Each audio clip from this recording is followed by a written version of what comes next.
Avani? Oke. Sudah Ibu, makasih. Oke, terima kasih. Ya, oke, kita lanjut ya. Jadi tujuan dari percobaan ini, kalian mampu memahami jenis-jenis konsentrasi larutan dan juga terampil dalam membuat larutan dan juga mengencerkan larutan. Ya, jadi tadi tujuannya adalah pada saat kita melakukan percobaan di lab, ya, ada beberapa bahan yang tidak sesuai dengan apa yang akan kita gunakan. Ya, misalnya kita menggunakan larutan HCl 1 molar misalnya dalam percobaan. Kita lihat di lab ternyata yang ada itu 5 molar. Nah, maka kan kita harus mengencerkan yang 5 molar ini menjadi 1 molar. Kemudian tujuannya lagi nanti pada saat kalian tugas akhir ya. Mungkin ini akan lama sekali tugas akhirnya baru semester 1, tapi ini skill yang sangat dibutuhkan ya, skill dasar yang kalian butuhkan agar nanti pada saat melakukan tugas akhir sudah bisa mandiri ya dalam melakukan percobaan atau penelitiannya. Nah, prinsipnya adalah di sini kalian memahami jenis-jenis konsentrasi larutan dan juga pengenceran larutan. Nah, larutan adalah campuran yang homogen dari 2 atau lebih zat. Nah, zat yang jumlahnya lebih sedikit itu disebut sebagai zat terlarut, zat yang jumlahnya lebih banyak disebut sebagai pelarut. Ya, misalnya larutan garam itu kan berarti dari padatan garam dilarutkan dalam pelarut ya, artinya garam itu sebagai zat terlarutnya, air itu sebagai pelarutnya. Nah, konsentrasi larutan ini menyatakan perbandingan sejumlah tertentu zat terlarut dalam suatu larutan. Nah, ada beberapa jenis konsentrasi, mungkin di sini sudah ada yang familiar dengan konsentrasi larutan. Ada konsentrasi yang berkaitan dengan mol dan juga ada yang tidak berkaitan dengan mol. Ya. Untuk yang berkaitan dengan mol itu ada molaritas, lambangnya adalah M besar ya di sini. Dengan tulis M kecil tapi dibesarkan itu beda ya. Jadi M besar dengan M kecil yang ditulis besar itu berbeda.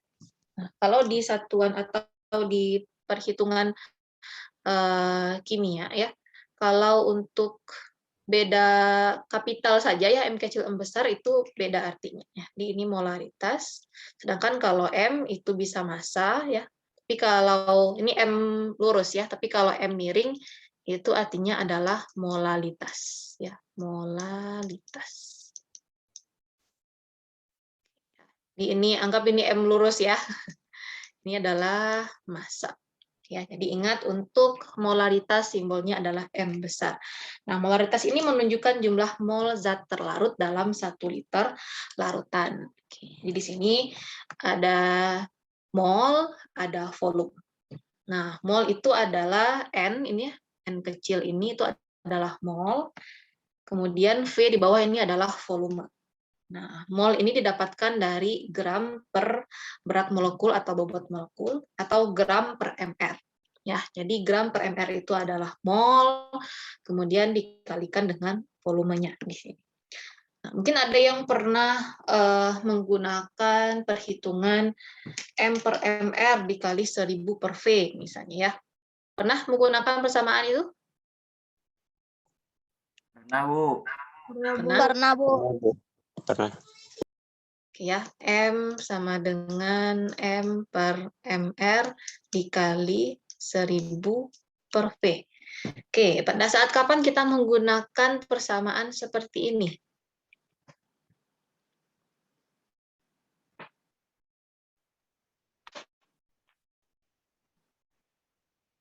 Kalau volumenya 1 dalam mili, Bu. Ya, kalau volumenya dalam mili. Ya, jadi ingat tadi molaritas itu volumenya dalam liter. Tapi kalau misalnya volume kita dalam mililiter, kita bisa gunakan persamaan seperti ini. Ya, jadi ini kita mengkonversi dari mililiter menjadi liter. Nah, jangan bingung dengan istilah MR atau BM, itu sama saja satu orang ya. Jadi MR, BM itu sama. Jadi di sini molaritas yang pertama yaitu ya mol per volume. Contohnya di sini Hitunglah molaritas larutan yang mengandung 40 gram NaCl dengan BM-nya 58,45 gram per mol dalam 500 ml larutan. Ya, jadi kita diminta membuat larutan garam NaCl ini, kita timbang 40 gram, kita larutkan sampai volumenya 500 ml. Oke, yang pertama kita cek dulu BM. Dari mana kita mendapatkan nilai BM?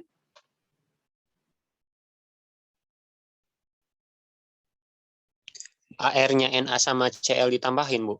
Oke, ya.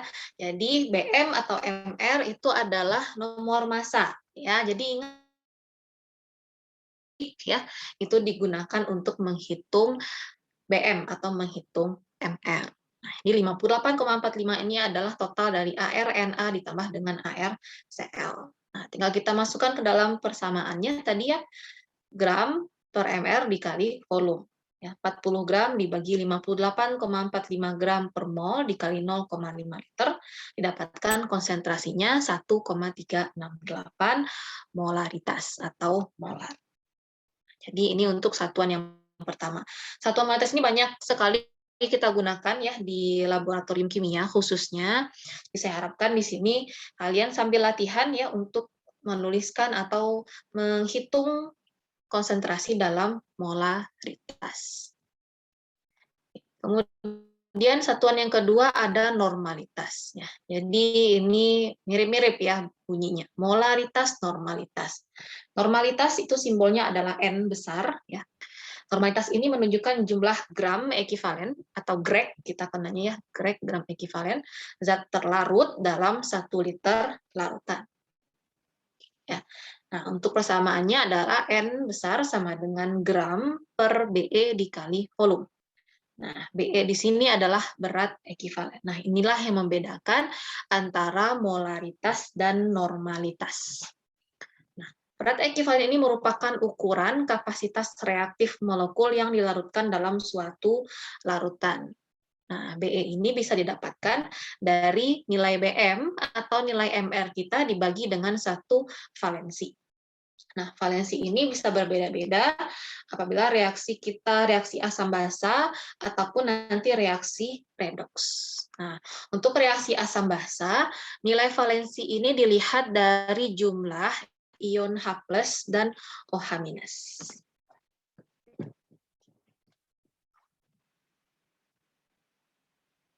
Ini contohnya di sini, kalau kita punya asam HCl, ya, itu dia akan terurai menjadi H+ dan Cl- dalam air. Ya, makanya HCl ini bersifat asam karena dia melepaskan H+ dalam air.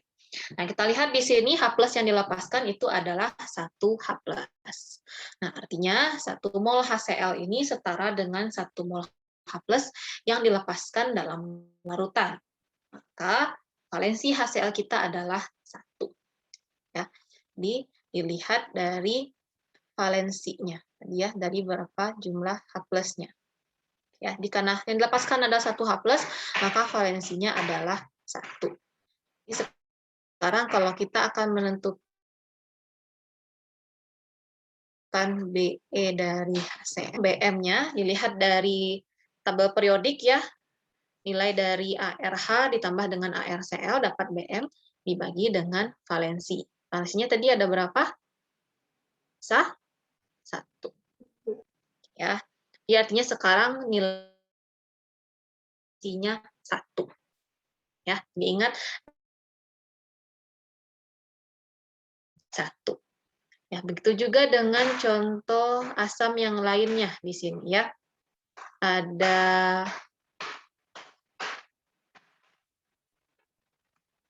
HBr dan juga ya, ada asam HBr, asam asetat CH3COOH, dan juga ada asam iodida HI. Nah, ini adalah asam-asam yang bervalensi 1. Ya, dilihat saja dari jumlah H-nya di sini. Kemudian untuk asam yang valensinya lebih dari 1, contohnya ada H2SO4. Nah, kita tahu di sini H2SO4 ini akan melepaskan 2 H+ di dalam air. Ya, artinya valensinya ada 2. Begitu juga dengan asam karbonat H2CO3, ya, valensinya 2. Asam oksalat juga valensinya 2. Ya, maka sekarang nilai Be-nya sama dengan setengah dari nilai Bm. Oke. Jika nilai Be-nya setengah dari Bm, ya, normalitasnya akan lebih besar dari molaritas atau akan lebih kecil kira-kira?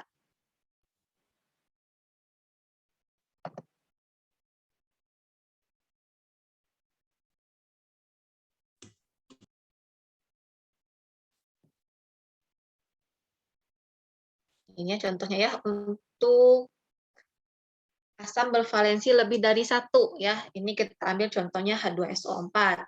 Ya, valensinya 2 karena dia melepaskan 2H+. Ya, lihat saja jumlah atom hidrogennya di sini. Nah, artinya sekarang kan nilai Be-nya setengah Bm ya. Ingat tadi Be sama dengan Bm dibagi valensi. Valensinya adalah 2. Kira-kira jika kita akan membandingkan normalitasnya dengan molaritas, mana yang lebih besar? Normalitas kah atau molaritas kah?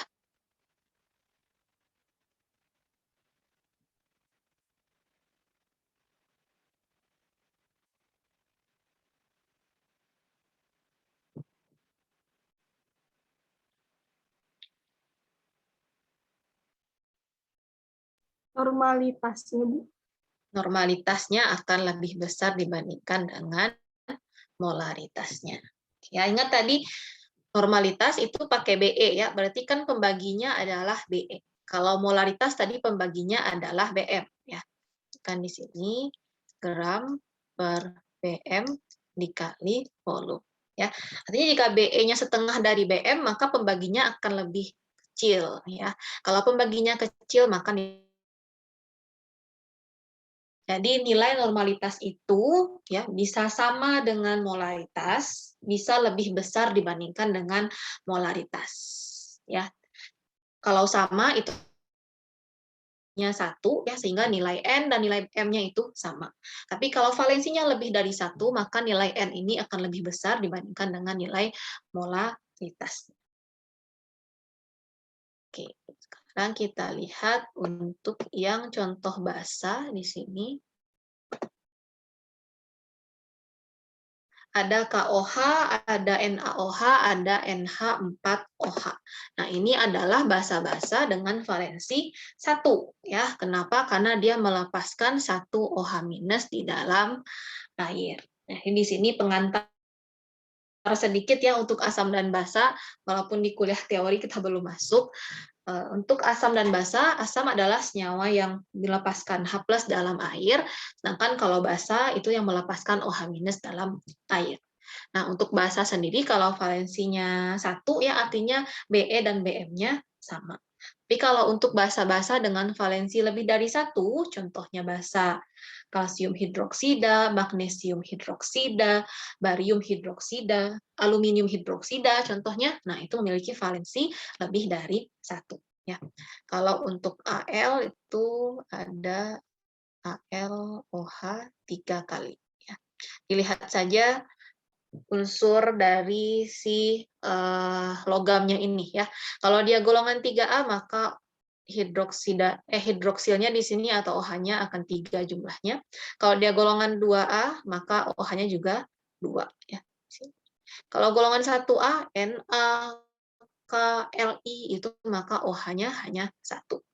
Nah, di ini contoh-contoh asam basa bervalensi 1 dan bervalensi 2.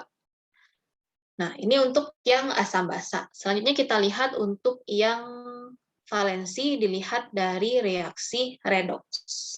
Nah, jadi kalau reaksi kita adalah reaksi redoks, maka nilai valensi ditentukan dari jumlah elektron yang terlibat dalam reaksi tersebut.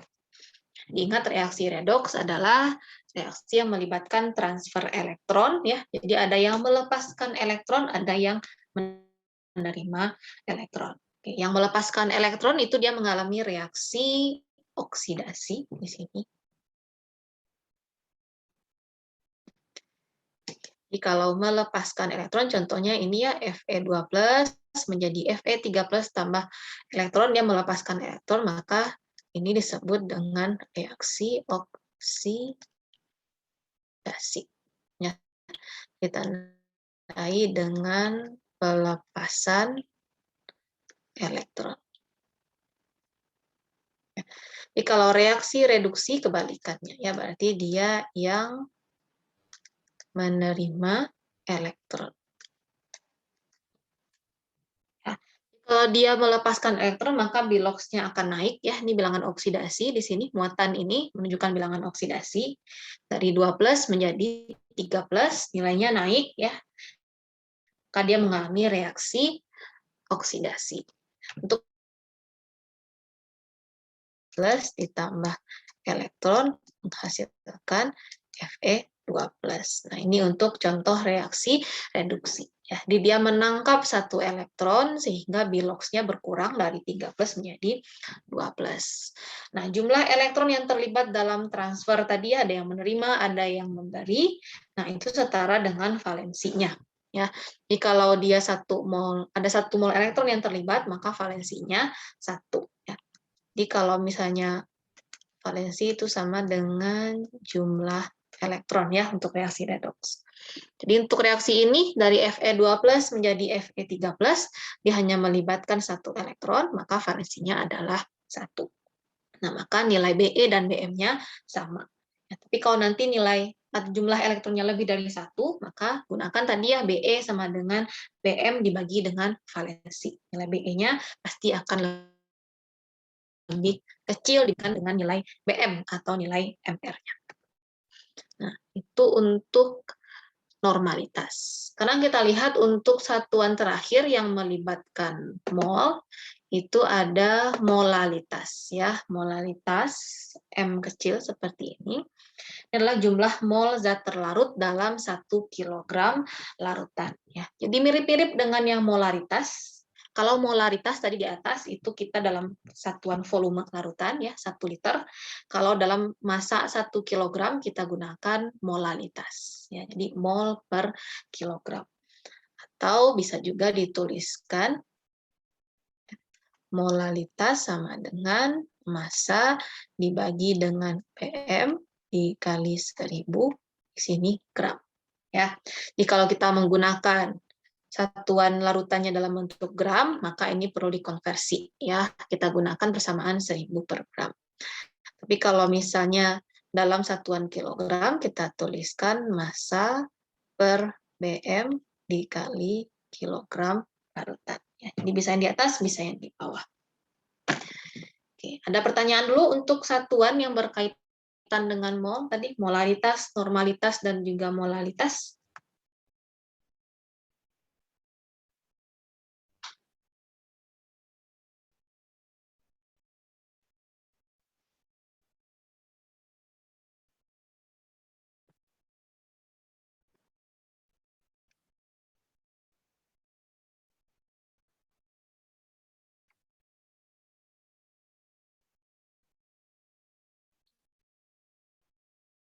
Belum ada pertanyaan?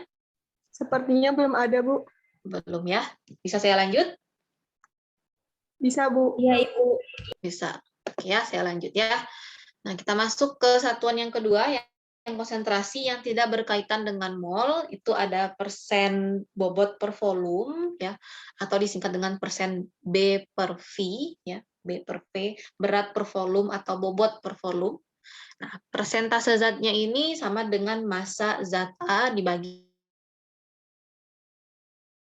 Nah, jadi ini contohnya saya punya 10 gram contohnya ya, 10 gram NaCl dilarutkan ya dalam suatu pelarut sampai volumenya 100 mili. Nah, tentukanlah persen bobot per volume NaCl tadi. Nah, maka persen bobot per volumenya sama dengan 10 gram dibagi dengan 100 mili dikali 100%. Oke, artinya persen bobot per volume kita sekarang ada 10%. Ya, artinya ada 10% NaCl dalam 100 mili larutan NaCl. Nah, di satuannya bisa dilihat dari persentasenya ya. Jadi kalau bobot per volume artinya massa dibagi dengan volume. Nah, ada lagi persentase bobot per bobot. Nah, artinya ini massa dibagi dengan massa. Jadi massa suatu zat dibagi dengan massa totalnya. Kita lihat di sini untuk persamaannya ya, massa zat A dibagi massa total dikali 100% ya. Misalnya di sini massa zat A-nya adalah 10 gram atau 15 gram misalnya, kemudian massa total zat A dengan zat lain dicampurkan menjadi 100 gram ya. Artinya persen zat A kita adalah 15 dibagi 100 dikali 100%. Ya, ini contohnya. Ada suatu zat A ditambahkan dengan zat B gitu ya, totalnya 100 gram. Zat A-nya ditambahkan sebanyak 10 gram. Nah, pertanyaannya adalah berapa persen bobot per bobot zat A dalam hasil reaksi tersebut atau hasil penggabungan A tambah B. Maka persentasenya adalah massa zat A yaitu 10 gram dibagi massa totalnya 100 gram dikali 100%. Ya. Ini 100-nya tinggal dicoret, sisa 10 satuannya persen. Nah, persen bobot per bobot ini juga banyak digunakan untuk penetapan kadar ya suatu zat aktif dalam sediaan obat ya. Ini biasanya untuk menentukan kadar berapakah kadar paracetamol dalam tablet paracetamol gitu kan. Kita bisa gunakan persen bobot per bobot ya karena dia dalam bentuk massa ya, dalam bentuk tablet kita bisa menentukan massanya. Ini nanti yang sering digunakan untuk penetapan kadar dari suatu zat aktif atau senyawa aktif dalam obat. Kemudian ada persen volume per volume di sini. Nah, ini kalau volume per volume berarti volume zat A dibagi dengan volume total dari suatu larutan. Nah, contohnya di sini saya punya asam cuka ya, misalnya asam cuka kan itu dalam bentuk larutan ya. Kita tahu volumenya misalnya 15 mili asam cuka 100 mili air. Nah, cuka tambah dengan air nanti kan akan menghasilkan larutan cuka ya. Nah, pertanyaannya adalah hitunglah persen volume per volumenya. Nah, kira-kira berapakah persentase dari asam cuka di dalam larutan cuka ini? Ada yang mau mencoba menjawab?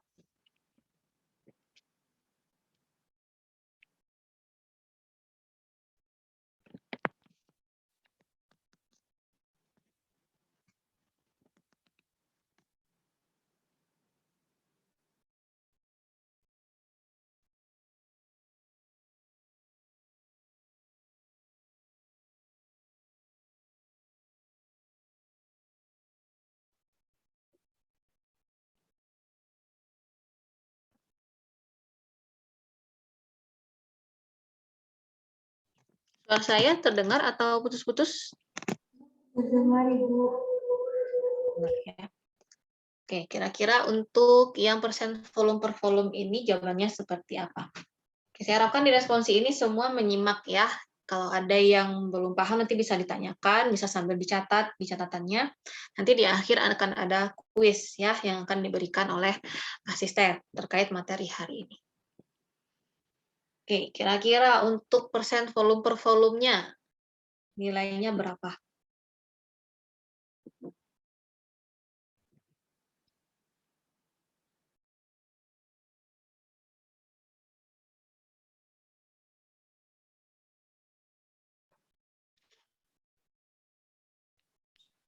Volume totalnya 100 mili ditambah 15 mili, bukannya, Bu? Ya, benar. Volume total, ingat ya jumlah dari zat yang akan kita larutkan dengan pelarut. Oke, jadi sekarang berapa persentase zat A-nya? 15 15 mili per dibagi 115 dikali 100%. Oke, kira-kira berapa persen ini hasilnya? Sudah dihitung? 13,04, Bu. 0,04, Bu. Berapa? 13,04. 13,04%. Ya. Ya, volume per volume. Oke, ya. Jadi ini untuk perhitungan persentase. Jadi hati-hati ya, di bawah ini volume total, di atas tadi juga massa total, itu dijumlahkan dari zat yang akan dicampurkan dengan pelarutnya. Ya, jadi jangan nanti dituliskan 15 mili dibagi 100 dikali 100%, itu beda ya. Artinya kalau kita tulis di bawah ini 100 ya, artinya 100 itu 15 milinya asam cuka, airnya berarti 85 ya, sehingga totalnya menjadi 100. Tapi kalau dituliskan seperti ini 15 mili asam cuka ditambah dengan 100 mili air, maka volume totalnya menjadi 115. Jadi hati-hati dengan bahasa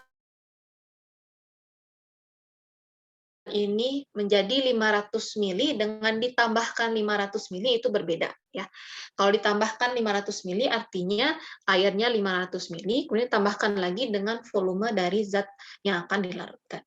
Tapi kalau bahasanya menyebutkan bahwa dilarutkan sampai volumenya 500 mili, artinya volume totalnya adalah 500 ml.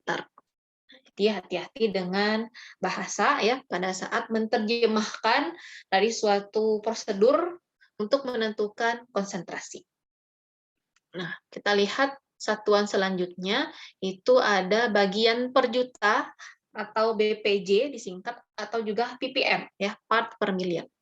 Di ini bahasa Indonesianya, ini bahasa Inggrisnya. Ya. Nah, untuk BPJ atau ppm ini satuannya kita menentukan berapa kadar zat A dalam kadar larutannya dikali 10 pangkat minus 6 ya. Di per juta itu ingat juta itu nolnya ada 6 ya. Maka di sini dikali 10 pangkat minus 6. Nah, atau untuk memudahkan ya satuannya adalah miligram per liter larutan. Ya. Ini contohnya di sini kalau saya punya suatu kadar zat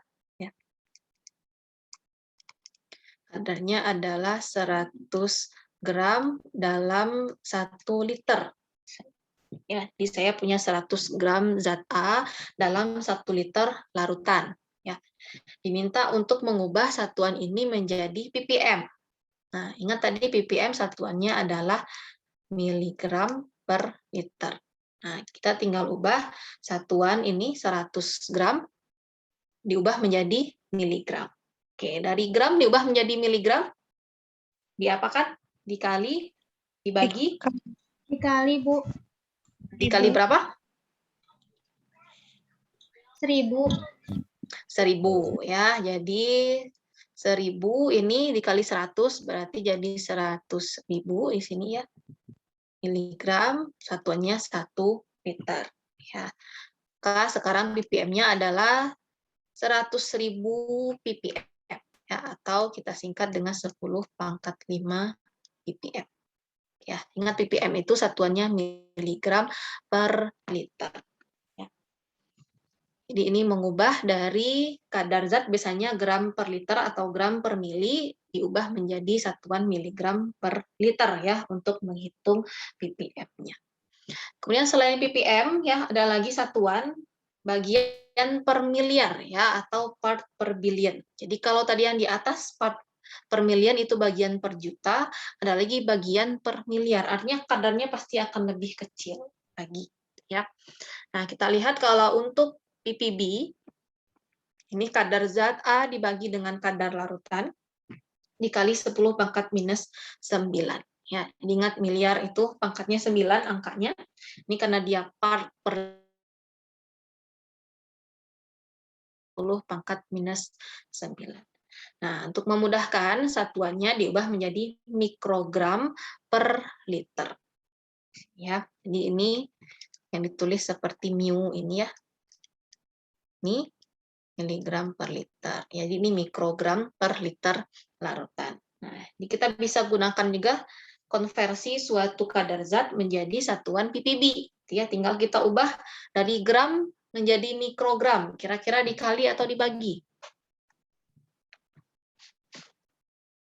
Kalau saya punya kadar zat A itu misalnya 5 gram dalam 1 liter larutan. Ubahlah konsentrasinya menjadi ppb. Kira-kira berapakah konsentrasinya sekarang?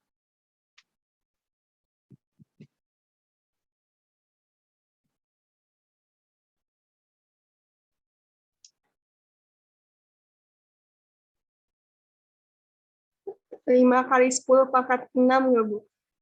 Ya, benar ya. 5 kali 10 pangkat 6 mikrogram per liter. Ya, jadi sekarang satuannya adalah 5 kali 10 pangkat 6 ppb. Ya, jadi ini untuk satuan ppm dan ppb, kalian harus bisa mengkonversi ya satuan misalnya dari gram diubah menjadi miligram dan juga gram diubah menjadi satuan mikrogram. Ya. Ingat antara kali 1000 bagi 1000 ya kali sejuta bagi sejuta, saya harapkan itu kalian sudah mahir ya dalam hitung-hitungannya. Oke, jadi ini adalah konsentrasi yang digunakan tanpa melibatkan mol ya.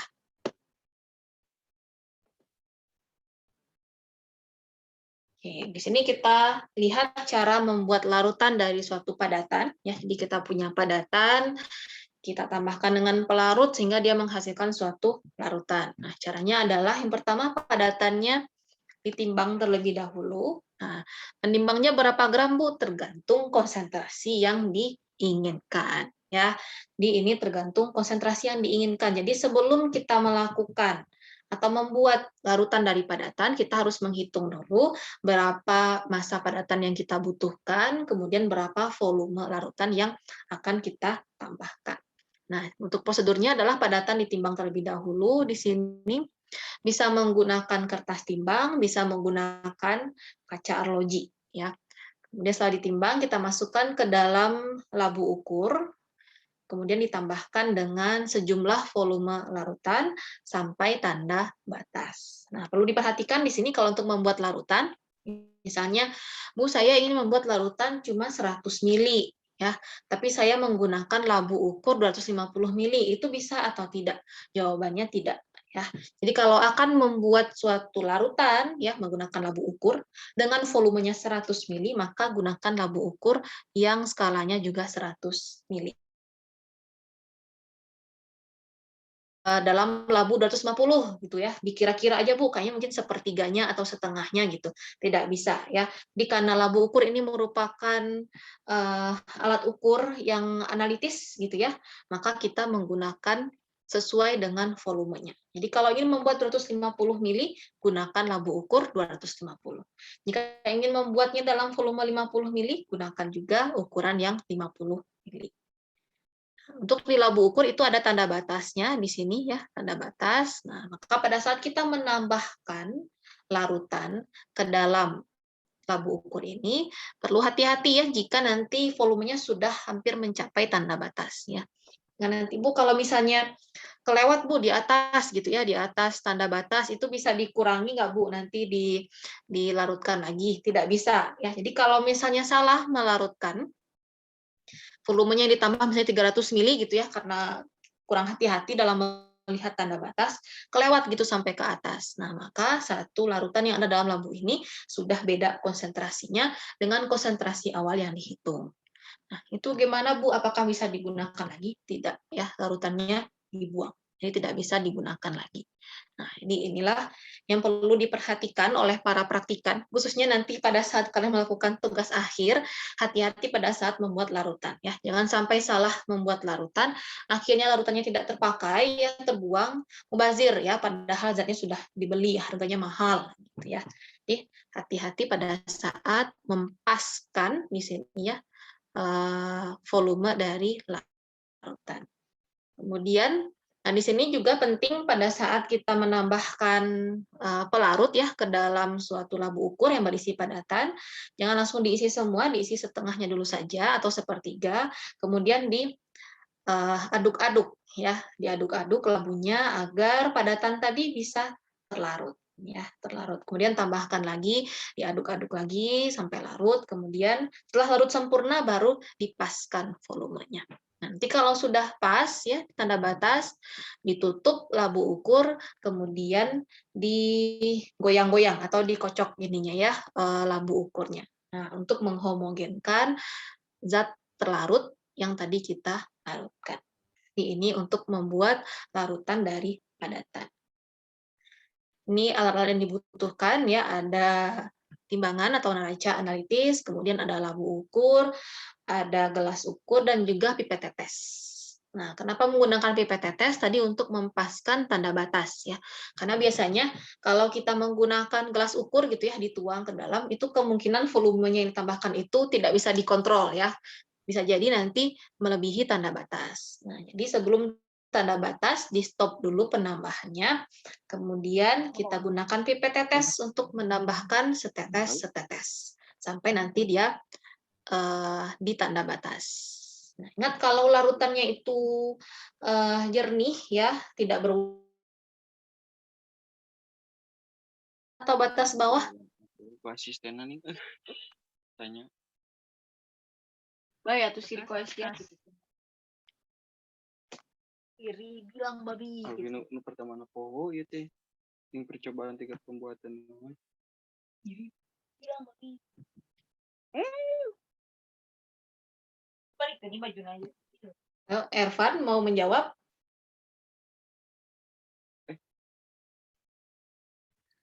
Batas atas, Bu.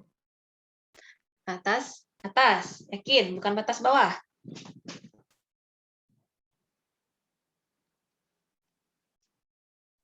Batas atas, Bu.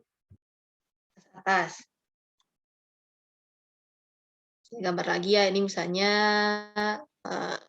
saya gambar gelas, labu ukur aja ya, biar sama dengan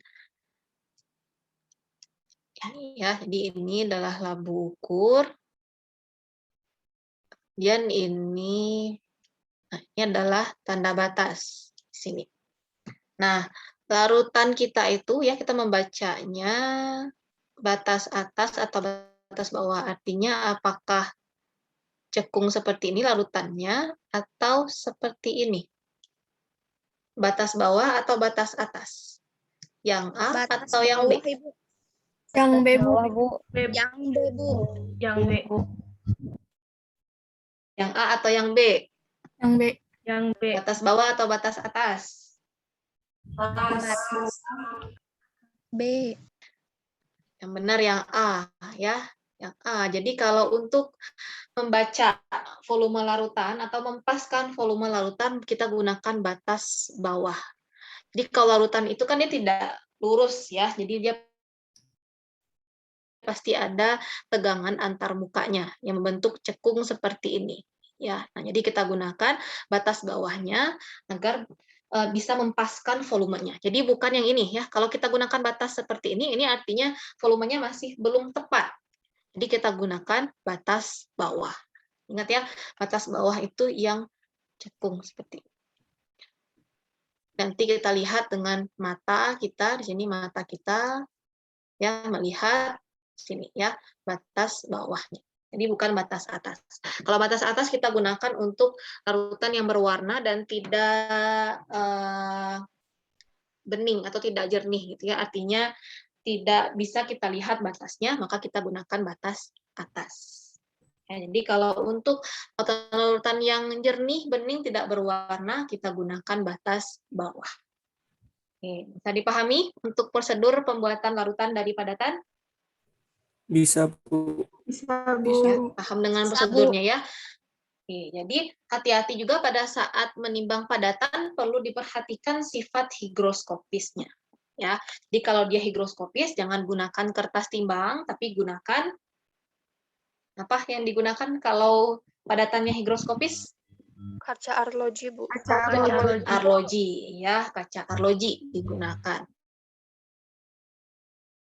Itu kan katanya nanti akan menyerap ya. Kalau higroskopis kan dia menyerap uap air di udara sehingga nanti dia akan berair. Nah, airnya itu nanti akan diserap oleh kertas timbang. Artinya yang kita timbang tadi tertinggal di kertas timbang. Nah, kemudian satu lagi yang diperhatikan tadi dari video juga yang saya berikan ya. Pada saat kita akan memindahkan padatan ke dalam suatu labu ukur, dipastikan semua padatannya sudah terpindahkan. Ya, cara memastikannya adalah dengan cara dibilas ya dengan pelarut yang akan kita gunakan. Di sini ya Ya, ini adalah kaca arlojinya, ya. Ini adalah padatan yang akan kita pindahkan ke dalam abu ukur. Ya. Nah, ini nanti kita bisa gunakan pipet tetes. Kita ambil air, kemudian kita bilas. Ya, kita bilas kaca arloji ini agar nanti semua zat ya yang tertinggal di kaca arloji bisa masuk ke labu ukur. Karena kalau nanti masanya sudah berbeda ya, yang ditimbang 10 gram, tapi yang dimasukkan ke sini 9 gram, maka nanti konsentrasinya akan berubah. Jadi, untuk membuat larutan dengan konsentrasi yang tepat, maka perlu diperhatikan detail-detail yang saya sebutkan tadi. Jadi ini untuk membuat larutan dari padatan. Oke, saya coba contoh satu soal ya di sini. Bagaimana cara membuat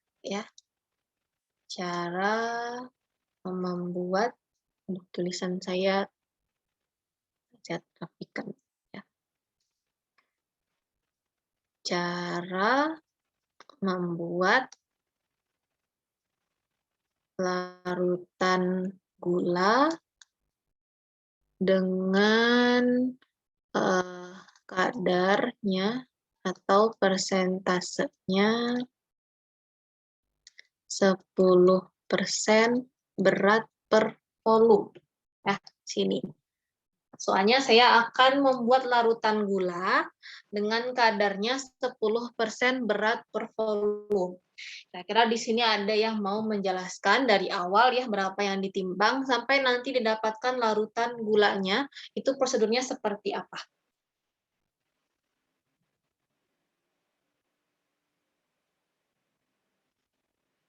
Yang mau menjawab bisa sebutkan namanya, kemudian dari kelas A atau kelas B.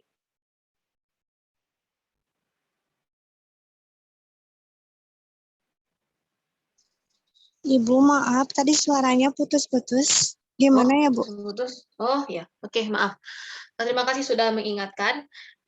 Jadi ini saya berikan satu kasus ya, saya akan membuat larutan gula di sini dengan persentasenya 10% berat per volume. Nah,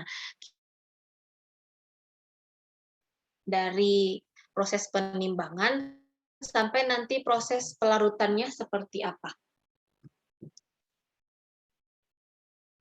Bagi yang ingin menjawab, sebutkan namanya, kemudian dari kelas A atau kelas B.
Ibu Fitri mau coba?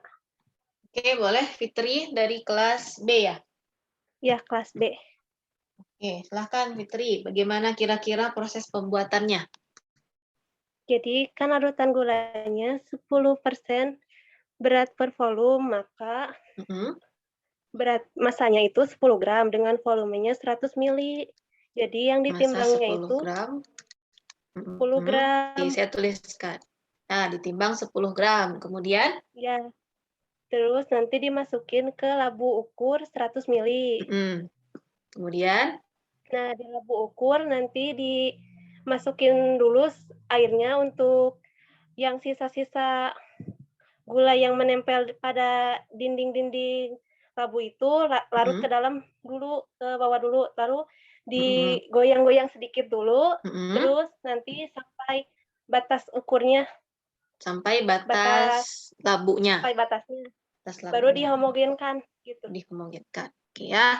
Jadi ini kita tentukan dulu ya berapa massa yang ditimbang. Terima kasih Fitri, ini sudah benar jawabannya. Ya, ditimbang dulu 10 gram. Dari 10% berat per volume, tadi kita tahu massa zatnya adalah 10 gram, volume larutannya adalah 100 mili. Ya, jadi volume larutan 100 mili. Artinya gabungan dari volume air yang akan kita tambahkan ya sebagai pelarut gula dengan 10 gram gula tadi dia akan menghasilkan volume 100 mili ya. Nah, jadi setelah ditimbang 10 gram kita masukkan ke dalam labu ukur. Dan hati-hati tadi ya di kaca arloji perlu kita bilas ya. Ini kaca arloji tadi berisi 10 gram gula dimasukkan ke dalam labu ukur. Nah, nanti kan ada sisa-sisa ya di dinding kaca arloji, itu kita bilas dengan pelarutnya. Kalau pelarutnya kita gunakan dengan air hingga semua padatan yang ada di kaca arloji atau yang menempel di kaca arloji bisa masuk ke dalam labu ukur. Kemudian tambahkan dulu volume airnya, bisa sepertiganya dulu ya, sepertiga. Kemudian diaduk-aduk dulu ya untuk memudahkan penghomogenan ya atau melarutkan dari si gulanya. Nah, jadi diaduk-aduk dulu, kemudian ditambahkan lagi airnya. Kemudian diaduk-aduk lagi sampai nanti sudah larut sempurna, kita paskan volumenya sampai dengan tanda batas. Nah, kemudian ditutup kaca arlojinya, kemudian digoyang-goyangkan lagi untuk memastikan ya tidak ada partikel-partikel gula yang belum larut. Nah, ini prosedur untuk membuat larutan dari padatan. Bisa dipahami semua untuk prosedurnya? Sudah kira-kira sudah terbayang? Sudah, Bu. Paham, Bu. Sudah, Bu. Ya. Paham, Bu. Oke, kita lanjut untuk prosedur yang kedua adalah pengenceran larutan. Jadi yang namanya kita mengencerkan,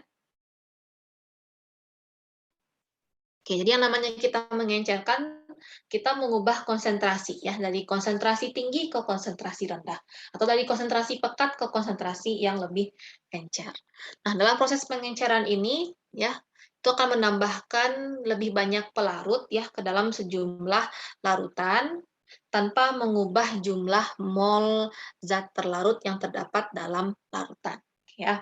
Jadi kita mengencerkan larutan itu kita tidak mengubah mol, yang kita ubah adalah konsentrasi. Contohnya misalnya di sini saya punya larutan garam NaCl ya. Ini saya punya larutan garam tadi ya, NaCl, konsentrasinya 5 molaritas ya, 5 molaritas. Kemudian 5 molaritas ini diambil ya di pipet atau diambil 10 mili, ini ya, diambil 10 mili, dimasukkan ke gelas ukur yang baru, ke sini ya, dimasukkan. Volumenya misalnya di sini menjadi 100 mili. Ya. Nah, maka kalau kita lihat di sini pengenceran itu mol NaCl yang 5 molar ini sama dengan mol dari NaCl yang kita encerkan di gelas kimia yang kedua. Molnya tetap sama, yang beda adalah konsentrasinya saja.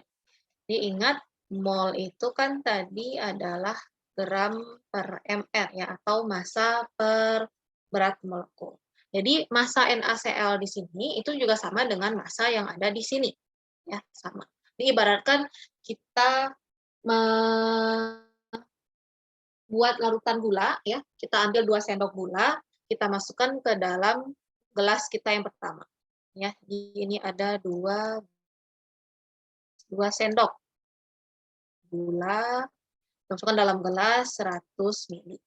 Kemudian yang ini kita ambil 10 ml ya, kita pindahkan lagi 10 ml. Artinya kan gula yang kita ambil tadi itu sama jumlahnya dengan yang di sini. Artinya beratnya sama tadi ya kan. Yang 2 sendok itu tadi juga gulanya tidak berkurang. Tapi yang berbeda di sini adalah volume atau konsentrasinya yang berbeda. Jadi dari 10 kita ambil lagi, kita encerkan menjadi 100 mili. Ini artinya pengenceran 10 mili ya. Jadi kita ambil 10 mili di sini, kita ambil 10 mili, kita buat menjadi 100 mili larutan yang baru. Artinya dari 10 menjadi 100, ini ada 10 kali pengenceran. Kalau kita ambil di sini 10 mili, kemudian kita masukkan ke dalam gelas yang baru dengan volumenya 1000 mili, maka di sini pengencerannya sebanyak 100 kali pengenceran. Ya, jadi terbayang di sini kalau kita akan mengencerkan larutan, ya, yang berbeda adalah konsentrasi, sedangkan molnya tetap sama. Nah, karena molnya tetap sama, bisa dilihat di sini untuk perhitungan pengenceran larutan itu kita menggunakan persamaan V1M1 atau V2M2. Ya. Ini ilustrasi proses pengenceran larutan. Jadi yang sebelumnya konsentrasinya tinggi, ya, kita ambil, kita tambahkan dengan sejumlah volume tertentu ke larut, ya, sehingga sekarang konsentrasinya akan menjadi lebih rendah atau lebih kecil.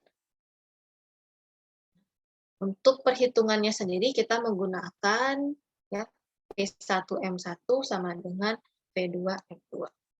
V1M1 sama dengan V2M2. Ini kali ya. Jadi kalau di kimia biasanya kali itu diganti dengan titik ya. Jadi kalau titik artinya kali. Artinya di sini ya mol awal itu sama dengan mol akhir.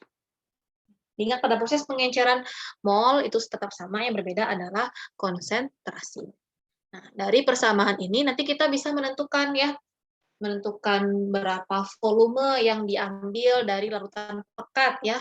Kita akan mengencerkan ke larutan yang lebih encer, atau kita juga bisa menentukan berapa konsentrasinya setelah kita encerkan.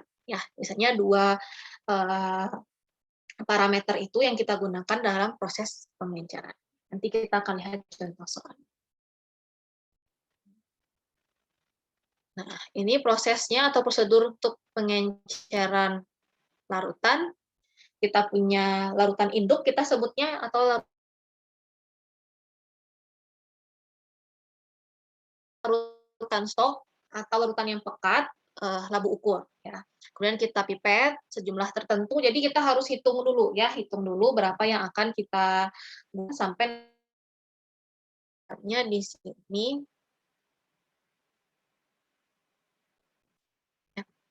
Kita akan mengencerkan NaCl misalnya ya, hutan NaCl dari 5 molar menjadi 1 molaritas ya. Volumenya adalah 100 mili. Nah, maka yang pertama kita tentukan adalah berapa banyak NaCl 5 molar ini yang perlu kita pipet ya, atau yang perlu kita ambil untuk kita encerkan sampai volumenya menjadi 100 mili. Nah, maka kita gunakan persamaan yang ini ya, mol awal sama dengan mol akhir.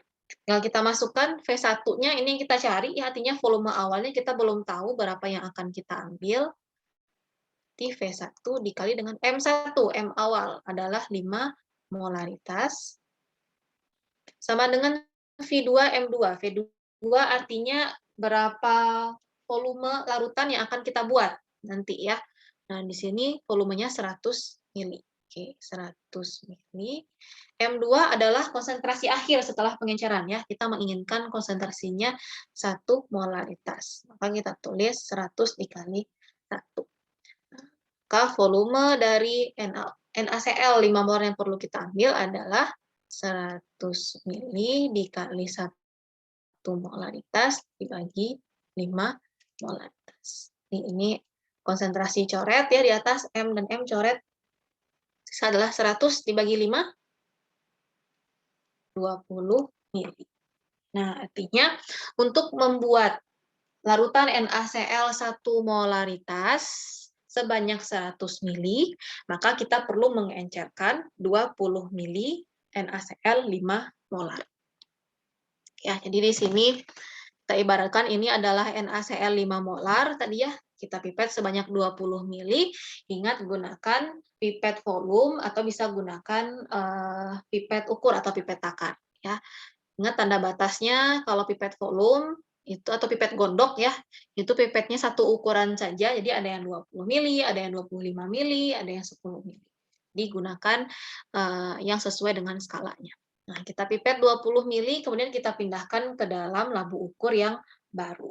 Ya, setelah kita pindahkan ke dalam labu ukur yang baru, kita tambahkan dengan air sampai volumenya 100 mili. Ya.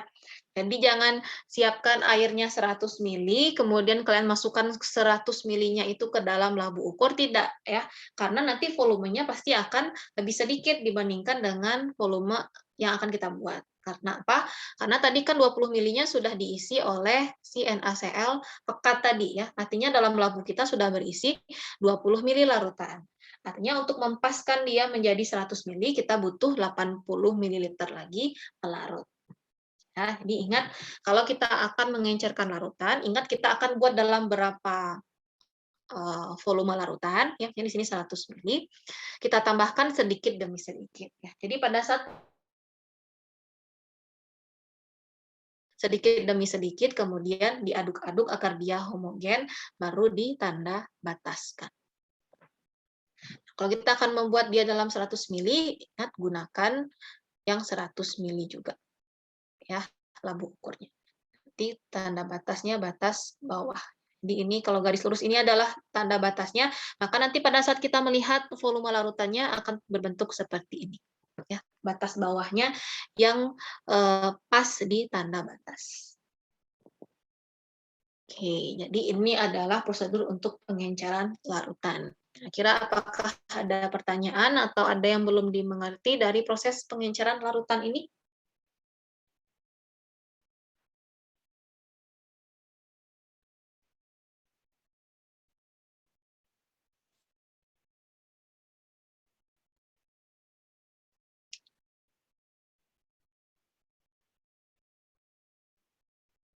Bisa dipahami atau bisa diikuti proses atau prosedurnya?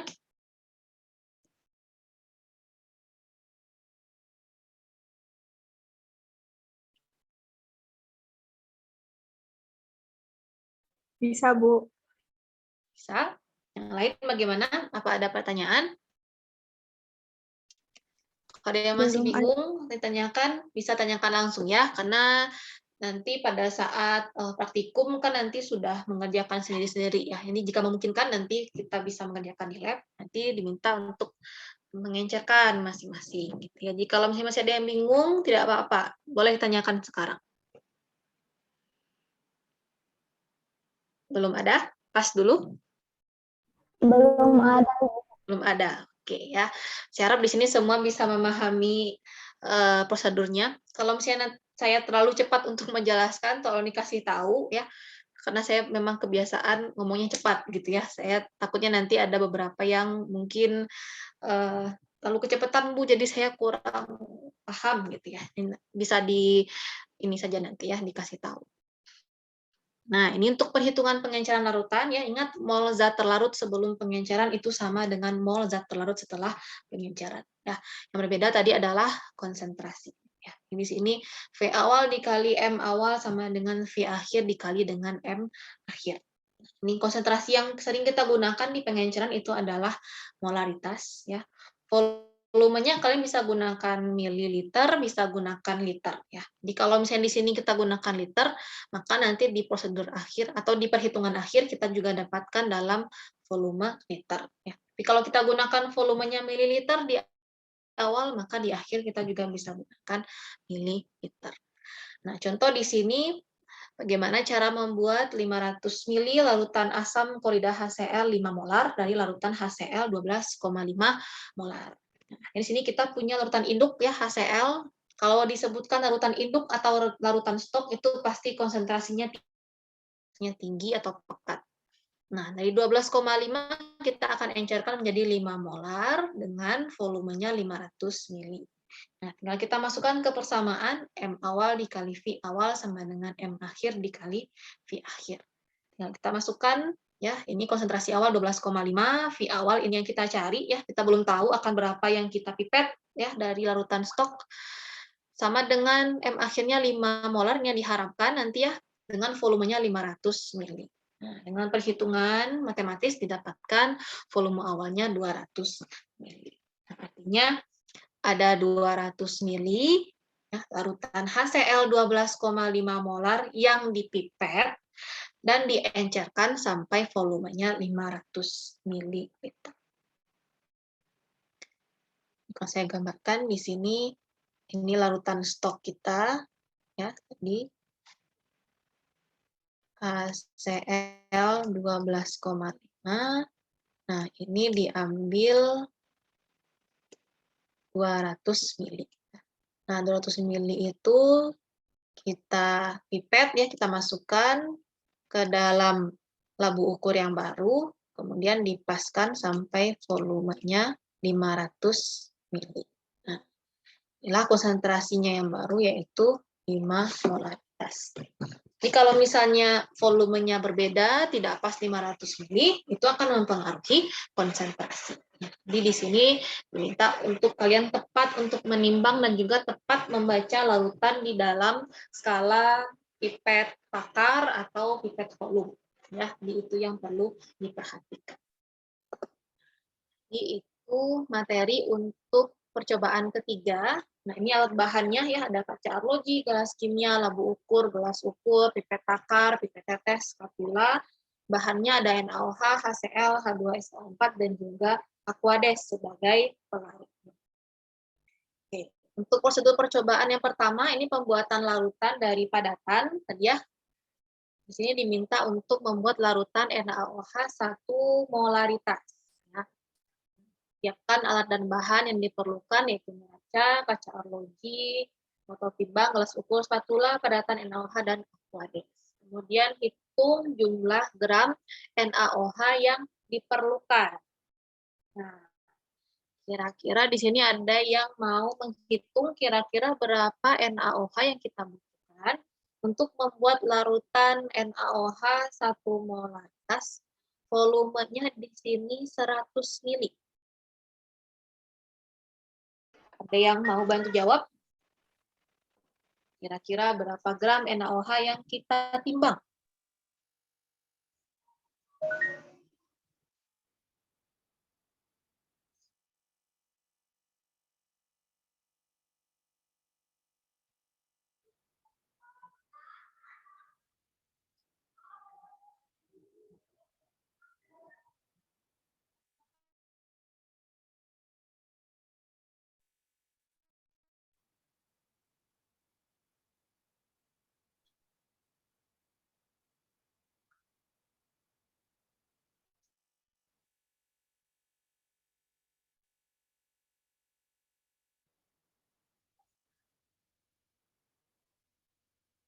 Ada yang mau mencoba? Menjawab?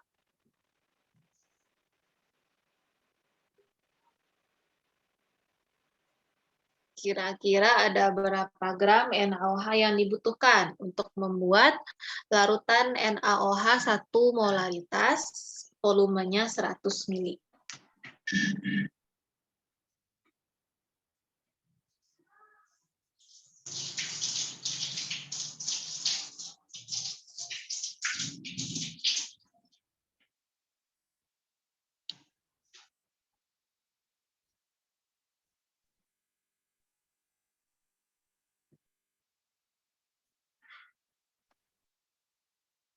Oke, tadi persamaan apa yang bisa kita gunakan?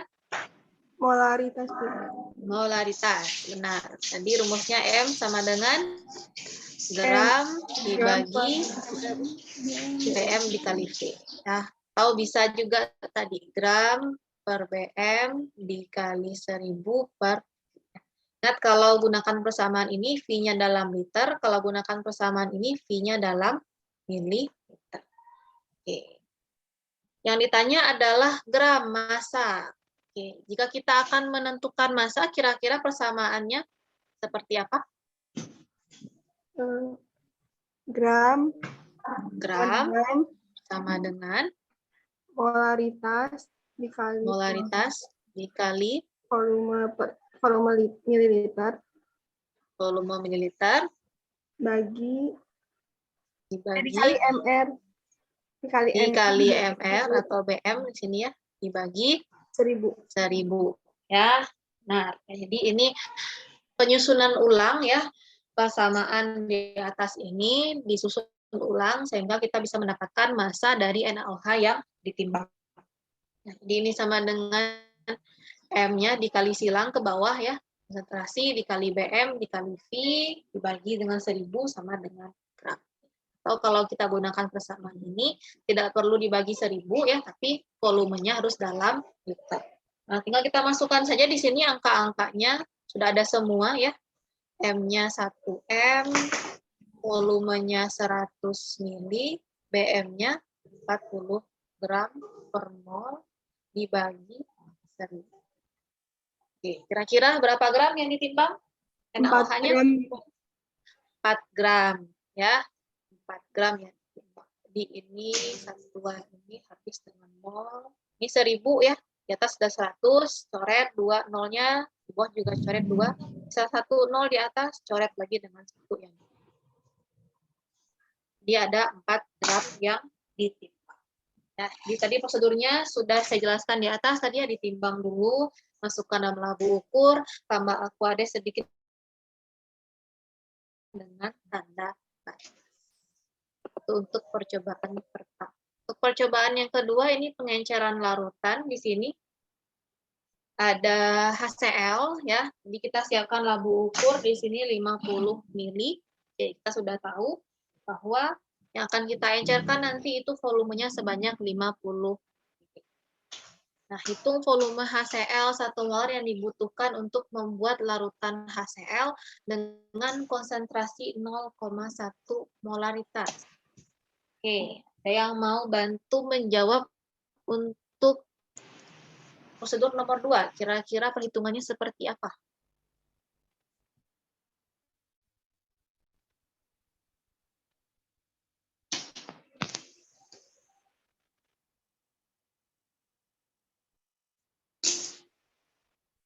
Yang mau mencoba? Saya mau mencoba, Bu. Boleh. Oke, ini namanya Arfa ya? Arfa dulu, ya. Oke, Arfa, boleh silakan. Bagaimana kira-kira? Jadi M1-nya 1 molar. M1-nya 1 molar. Oke, benar. Terus M2-nya 0,1 molar. 0,1 molar. Oke. Terus V2-nya atau V akhirnya 50 ml. 50 mili. Terus pakai rumus yang M1 kali V1 sama dengan M2 kali V2. 2 kali V2 ya. Kita di sini mencari V1-nya ya. Ya. Oke, kira-kira gimana hasilnya? Itu M1 dicari. Ya, ini 1 ya. 1 M dikali V1 sama dengan 0,1 M dikali 50. Dikali 50 ya. 50 mili. Oke. Kemudian V1 sama dengan V1 sama dengan 0,1 M dikali 50 dibagi 1. Bagi 1. Ya, ingat untuk perhitungan jangan lupa satuan ya. Jadi satuan ini memudahkan kita nanti untuk menentukan berapa intas di atas bawah coret 0,1 dibagi 1 ya 0,1 juga dikali 50 dapat 5 mili. Ya, jadi bukan liter tapi 5 ml. Ya, ada 5 ml ya HCl 1 molar yang kita pipet, kemudian kita encerkan sampai volumenya 50. Nah, yang kita dapatkan konsentrasi 0,1. Nah, untuk pengenceran asam ya nih yang sering kita gunakan di percobaan ya. Ini labu ukurnya kita isi Aquades terlebih dahulu ya. Nah, Aquadesnya kita isi ke dalam labu ukur terlebih dahulu, baru kita tambahkan dengan HCl yang kita pipet dari larutan stok. Kenapa? Karena beberapa asam ya itu dia sangat reaktif terhadap air. Jadi kalau kita tambahkan airnya belakangan gitu ya, itu si asamnya akan cepat untuk bereaksi dengan si air. Ditakutkan nanti terjadi reaksi eksoterm yang eksplosif gitu ya, nanti bisa panas tangannya atau nanti reaksinya akan meletup. Nanti untuk asam biasanya kita isi dulu Aquades ke dalam labu ukur yang baku, baru kita tambahkan dengan larutan asam yang dipipet sebelumnya. Ya. Untuk langkah selanjutnya sama ya, tinggal kita homogenkan dan kita paskan volumenya sampai batas dari labu ukur. Kemudian untuk memasukkan larutan stok atau larutan induk yang akan diencerkan, itu pelan-pelan ya, labu ukurnya harus mengenai dinding labu ukur. Jadi kalau saya gambarkan, ini labu ukur kita yang baru, ya kita isi dulu air ya, sedikit isi air atau Aquades, sedikit, kemudian baru kita masukkan di sini pipet. Anggap ini pipet takar ya. Nah, di sini nanti kita akan masukkan melalui dinding labunya ya, sedikit demi sedikit ya, untuk menghindari reaksi eksoterm dari asam. Ya, jadi harus hati-hati untuk asam dialirkan ke dinding dari labu ukur. Dan tambahkan sudah dimasukkan semua ke dalam labu ukur, nanti tinggal dipaskan dengan Aquades sampai tanda batas. Nah, kalau sudah pas, nanti tinggal diaduk-aduk larutannya atau dihomogenkan dengan cara dibolak-balik ya labu ukurnya. Jadi pastikan labu ukurnya ditutup rapat ya, tutup rapat, kemudian nanti dibolak-balik ya, atas bawah atas bawah. Oke, itu untuk pengenceran larutan HCl 1 molar. Kemudian yang prosedur yang C itu molaritas. Nah, ini juga asam ya. Pengerjaannya harus di lemari asam. Kemudian APD-nya harus lengkap ya. Kita takut nanti terjadi apa-apa ya pada saat percobaan. Ini sama, siapkan labu ukur 50 ml, hitung volume H2SO4 pekat yang dibutuhkan untuk membuat larutan H2SO4 1 molaritas. Oke, nah biasanya ada beberapa senyawa kimia ya yang dinyatakan dalam bentuk persen. Ya, artinya kita beli senyawa murni ya, larutan murni HCl itu murninya adalah 37%, kalau H2SO4 kira-kira 96%. Ya. Nah, itu adalah yang pekatnya. Nah, yang pekat ini nanti dalam bentuk persen itu kita ubah menjadi sampai konsentrasi yang diinginkan. Nah, untuk persamaannya bisa kalian cek di halaman 34 ya, prosedur nomor 3. Cara kita mengubah konsentrasi molar dari persen. Jadi kalau misalnya kita punya larutan asam di lab itu dalam bentuk persen, bukan dalam bentuk molaritas ya, artinya di sini kita bisa ubah menjadi dalam bentuk molaritas. Nah, caranya adalah masukkan nilai persennya di sini, misalnya 37 ya, masukkan 37 dikali dengan ini rho massa jenis ya, satuannya gram per mili. Kemudian dikali 10, nilainya 10, dibagi dengan MR dari asam tersebut. Nah, jadi ini untuk mengubah konsentrasi ya dari persen menjadi molaritas. Nah, gunakan persamaan yang ini. Nah, jadi untuk prosedur yang nomor 3 tadi ya, cek lagi di atas, itu kan H2SO4 pekat, nah itu perlu dipastikan konsentrasinya berapa persen. Nah, jika sudah tahu persennya berapa, tinggal masukkan ke persamaan ini, kita bisa mendapatkan molaritasnya. Nah, dari molaritas kita bisa encerkan menjadi konsentrasi yang kita inginkan. Lihat di sini persennya, masukkan kalau 37 tulis 37, kalau 96 tulis 96, dikali dengan rho, ini massa jenis. Nah, kalian bisa cari rho ini di Google ada ya, rho H2SO4, nanti muncul angkanya. dikali 10 dibagi dengan MR. MR dari si H2SO4-nya tadi. Ya, ini untuk mengubah satuan persen menjadi molaritas. Nah, kemudian langkah selanjutnya, karena ini juga asam ya, tambahkan dulu Aquades ke dalam labu ukur, kemudian baru tambahkan larutan dari asam atau H2SO4 pekatnya tadi ya, yang diambil menggunakan pipet ukur, dimasukkan ke dalam labu melalui dinding labu secara perlahan, kemudian diaduk perlahan. Ya. Kemudian tambahkan dengan Aquades sampai tanda batas. Jadi kalau saya gambarkan, ini mirip dengan yang HCl tadi ya. Ini saya punya, misalnya ini larutan stop gitu ya, H2SO4 pekat di sini. H2SO4 pekat. Hitung dulu ya tadi berapa konsentrasinya dalam molaritas.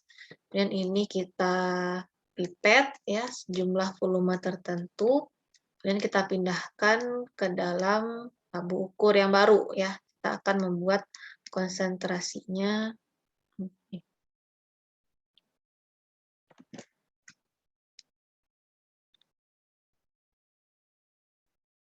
Ya, sebanyak 50 mili.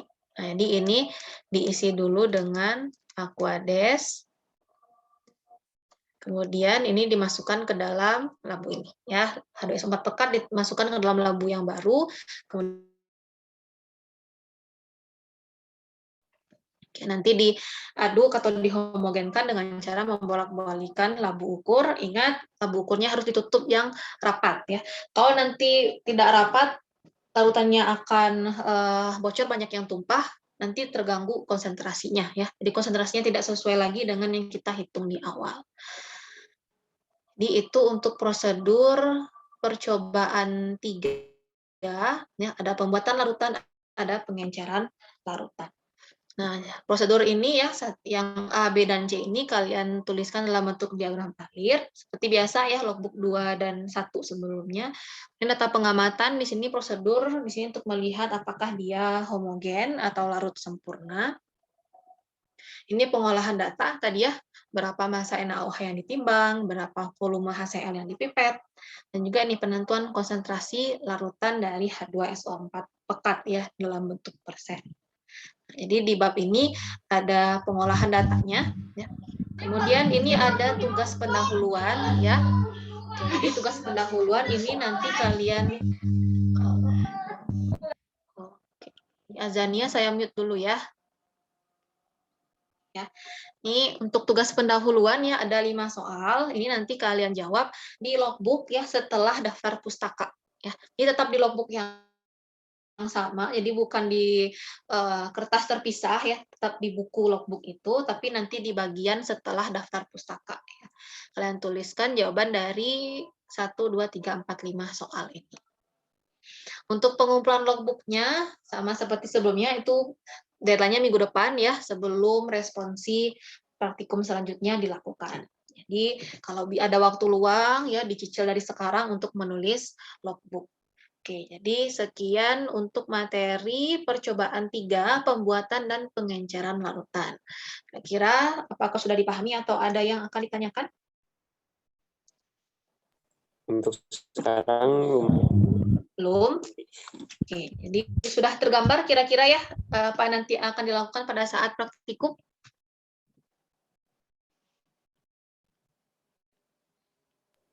Iya, Bu. Oke, jadi saya harapkan yang lain juga mungkin yang masih malu-malu di sini untuk bersuara ya. Saya harapkan diamnya itu diam yang paham ya, diam yang paham dan diam yang mengerti dengan apa yang akan dipraktikumkan di percobaan 3 ini. Nah, ini ingat tadi ya, ketelitian saat menghitung ya, massa yang akan ditimbang, volume yang akan diukur. Nah, itu sangat penting di percobaan 3 ini. Oke, nanti akan ada kuis yang diberikan oleh asisten ya. Mungkin saya berikan waktu di 15.45 ya. Nanti ada waktu untuk membaca lagi prosedurnya dan juga tahapan-tahapan dan juga poin-poin penting dalam praktikum ini. Saya harapkan semua bisa mengerjakan kuisnya dengan maksimal. Kira-kira kuis yang minggu lalu bagaimana nilainya? Atau ada yang melenceng? Seger-seger, Bu. Sesuai, Bu. Oh, Lumayan, Bu, lumayan. bagus ya nilainya ya. Lumayan, Bu. Ya, Bu, lumayan. Lebih bagus dari kuis tadi pagi, Bu, ya. Iya, Bu. Kelasku jauh, Bu. Bu, Ya, kuis tadi jadi pagi kalau mah untuk- gelap, Bu.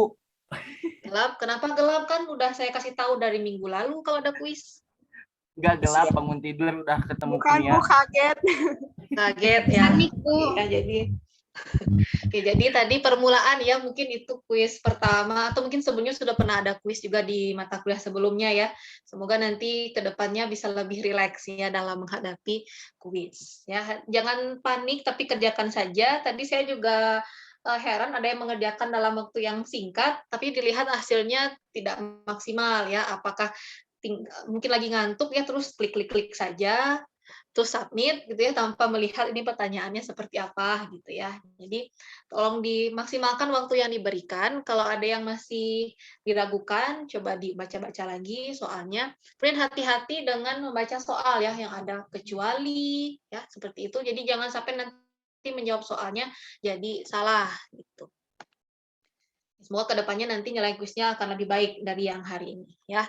Untuk yang praktikum semoga lebih baik juga ya, atau bisa dipertahankan nilainya. Oke, sekian untuk responsi hari ini. Silakan istirahat sholat asar terlebih dahulu, nanti akan dilanjutkan oleh asisten. Ya. Sekian dari saya. Jika ada kekurangan atau kesalahan, saya mohon maaf. Assalamualaikum warahmatullahi wabarakatuh. Waalaikumsalam warahmatullahi wabarakatuh. Makasih. Makasih, Bu. Kasih, Ya, Bu. sama-sama. Terima kasih juga.